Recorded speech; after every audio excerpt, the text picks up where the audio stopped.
नाज़रीन, आप देख रहे हैं द लोकल जेंस की एक्सक्लूसिव कवरेज।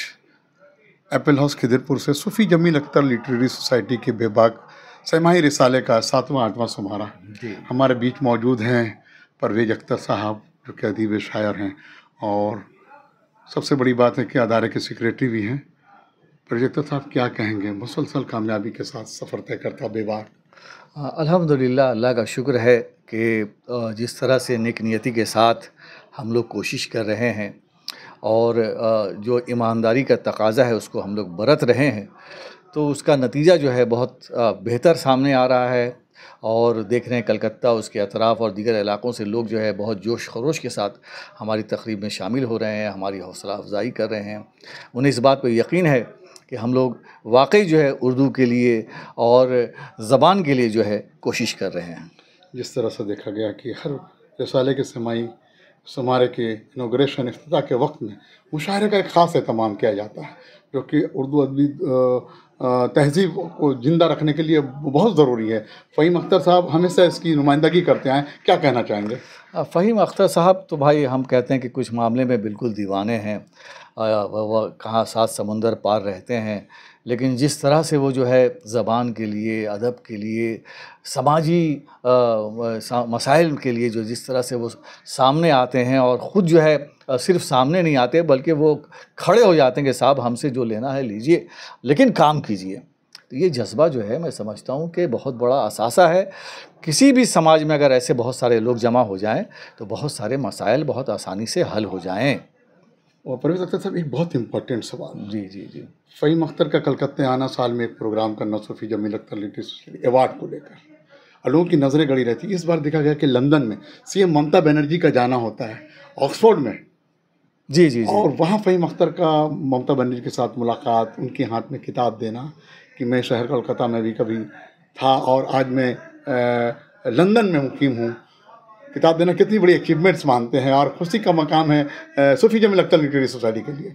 बाहैसियत सेक्रेटरी क्या कहेगा परवेज़ अख्तर? मैं देखिए हमेशा से इस बात का कायल रहा हूँ कि आप अगर नेक नियति के साथ, ईमानदारी के साथ किसी भी काम को अंजाम देंगे और वो नेक नियति जब जुनून की शक्ल इख्तियार कर लेगी तो फिर उसका नतीजा जो है बहुत ही बेहतर और मुतासिर कुन सामने आता है।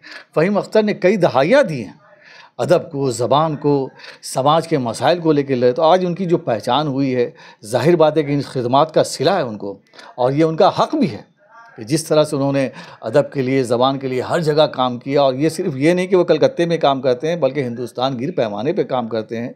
और जो लोग जानते हैं वो अच्छी तरह जानते हैं कि फ़हीम अख्तर कई दहाइयों से जो है वो इस तरह के कामों में जुड़े हुए हैं। दूसरी बात जो आपने अवार्ड के हवाले से की, तो सूफ़ी जमील अख्तर लिटरेरी सोसाइटी का अवार्ड, जिसके मुतालिक वसीम बरेलवी साहब ने अलल ऐलान ये बात कही थी कि साहब मैंने सारी दुनिया में जो है अवार्ड लिए और गए और बहुत ही अवार्ड से जो है बहुत लुत्फ़ भी आया, लेकिन सूफ़ी जमील लिटरेरी सोसाइटी ने जो अवार्ड दिया उसका कुछ अलग मज़ा आया, उसकी एक अलग एहसास हुआ मुझे। तो ये मैं समझता हूँ कि ये बात भी सनद की हैसियत रखती है और फ़हीम अख्तर और तमाम अराकीन इसके लिए मुबारकबाद के मुस्तहिक़ हैं। इस बार जो आने वाला 2026 में जो अवार्ड का प्रोग्राम होगा, इन दिनों जो हालिया में देखा गया कि ममता बनर्जी से मुलाकात, इसके क्या असरात देखने को मिलेंगे 2026 में फ़हीम अख्तर के आने के बाद? क्या लगता है, बहैसियत सेक्रेटरी क्या कहना चाहेंगे आप? ममता बनर्जी वहाँ आई उनके अपने मकासद से। फ़हीम भाई एक जो है एक गेस्चर जो दिखाया हाँ, एक उनसे मिले, ये बहुत अच्छी बात है। लेकिन हमारा मामला जो है कि वो सियासी मैदान हमारा नहीं है, न ममता बनर्जी के हवाले से, न कि क्या कहते हैं कि फ़हीम अख्तर के हवाले से। हम लोग का काम सिंपल ही है कि अदब ज़बान के लिए जो हमारी बिसात है, जो हमारी हैसियत है, उसके मुताबिक काम करें और ईमानदारी से करें। तो हम समझते हैं कि ईमानदारी के सफ़र ने आज इस मुकाम पे पहुंचा दिया है कि बेबाक भी निकल रहा है, वसीम बरेलवी जैसी शख्सियात भी जो है हमारी खिदमात को सराह रही हैं। यही हमारा असासा है, यही हमारी तवानाई है। इज़हार भाई, आज के रिसाले को लेकर मुख्तसर में 2 लाइन में क्या कहेंगे आप? मुख्तसर में ये कहेंगे कि मैं भी अदब से ताल्लुक़ रखता हूँ और अदबी सरगर्मियों में बहुत दिनों से हूँ, कम से कम 5 दहाई हो गए, और रसाले पढ़ने का शौक़ बचपन से रहा है मुझे। इतनी कम उम्र में आज तक मैंने किसी रसाले को तरक्की करते हुए नहीं देखा, इतनी तेज़ी के साथ। ये मैं जब पढ़ता हूँ, ख़ासकर जब अदारिया पढ़ता हूँ, तो मुझे यूँ महसूस होता है कि ये दौर आ गया वो सईद मियां आबादी का दौर, जो हम लोग अखबार पढ़ते थे सिर्फ वो आदारिया पढ़ने के लिए। तो कहने का मकसद ये है नाजरीन कि वाकई बेबाक रिसाला कामयाबी के साथ अपना सफ़र तय कर रहा।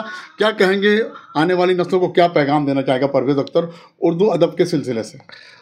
ये देखिए अल्हम्दुलिल्लाह हर दौर में जो है कुछ खुशगवार तब्दीलियाँ होती हैं। तो इस दौर में मैं देख रहा हूँ कि जो आज भी नई नस्ल के बहुत से शुरा है, जितने हुनरमंद हैं, वो बासलाहियत हैं, ये हमें बहुत पुरुमीद बनाती है और इम्कानात के हवाले से बहुत ही खुशगवारियत का एहसास दिलाती है। तो मैं बहुत पुरुमीद हूँ और मुझे यकीन है कि इसी ईमानदारी के साथ, मेहनत के साथ हमारे बच्चे सब लगे रहेंगे तो वो मुस्तक़बिल को, उस मुस्तक़बिल में उर्दू ज़बान की हिफाजत करेंगे और उर्दू का परचम बुलंद करेंगे। बहुत बहुत शुक्रिया परवेज़ अख्तर साहब। तो नाज़रीन, आप देख रहे हैं exclusive coverage the local journalist पर। फ़हीम अख्तर साहब लंदन में मुकीम हैं, उर्दू के खदमात अंजाम दे रहे हैं। परवेज़ अख्तर साहब शहर कोलकाता में हैं। वाकई सहमाही रसाला जिस तरह से आन बान शान के साथ अपना सफ़र तय कर रहा है, द लोकल जर्नलिस्ट की टीम की बेस्ट विशेष सूफ़ी जमील अख्तर लिटरेरी सोसाइटी के सरपरस्त फ़हीम अख्तर साहब के साथ है, पूरी टीम के साथ है। नाज़रीन, हमारे चैनल पे बंगला, इंग्लिश, हिंदी, उर्दू 4 न्यूज़ है। पल पल के अपडेट्स के लिए बने रहना द लोकल न्यूज़ के साथ। मैं शमशुद्दीन कोलकाता से बहुत बहुत शुक्रिया।